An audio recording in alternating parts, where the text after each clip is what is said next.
Welcome to the final section of interferometry. Here we discuss about the laser interferometers. The constructional details of laser interferometers is shown. So there is a laser source. So from there we will get a monochromatic beam of laser, and it contains two semi-reflectors. One is represented with the letter P and another one is represented with the letter S. And the semi-reflectors actually splits this incident laser beam into two. One will be directed to from P to S. So PS will be the first path, and another path, the transmitted beam of laser will be directed to a corner cube, and this corner cube is actually fixed on a moving unit. For that, the displacement of this moving unit has to be determined. This corner cube will deflect the light into 180 degree, this incident laser beam into 180 degree, and then it will be come back to the next semi-reflecting mirror. From there it is again splitted into two, and it will be absorbed by two photodiodes.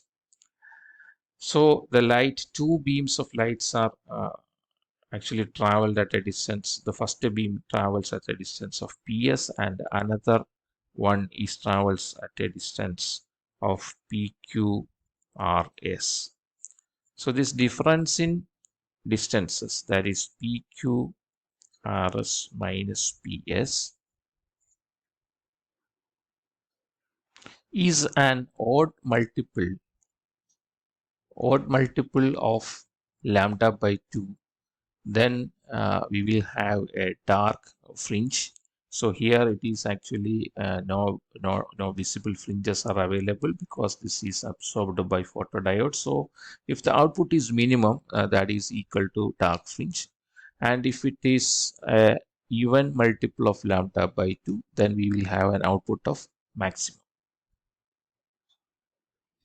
That means the each lambda by 2 variation of this quantity means the change of output from maximum to minimum or minimum to maximum. The lambda by 2 variation or difference can be created by of this quantity can be created by moving this moving unit by a distance equal to lambda by 4, since this beam of light passes in this direction PQ and in the reverse direction RS. So this lambda by 4 difference here and lambda by 4 difference here, that will be added up to lambda by 2 here. The net distance, change in distance, will be lambda by 2. By employing a digital counter, it can count the number of changes from maximum to minimum and minimum to maximum, each corresponding to a displacement of lambda by 4.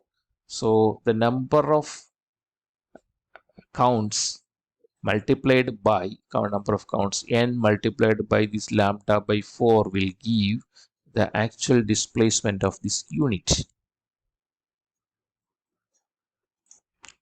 That means we can precisely measure the movement of this or displacement of this moving unit by simply knowing the lambda and the number of change from minimum to maximum or maximum to minimum using this digital counter. Thank you for watching.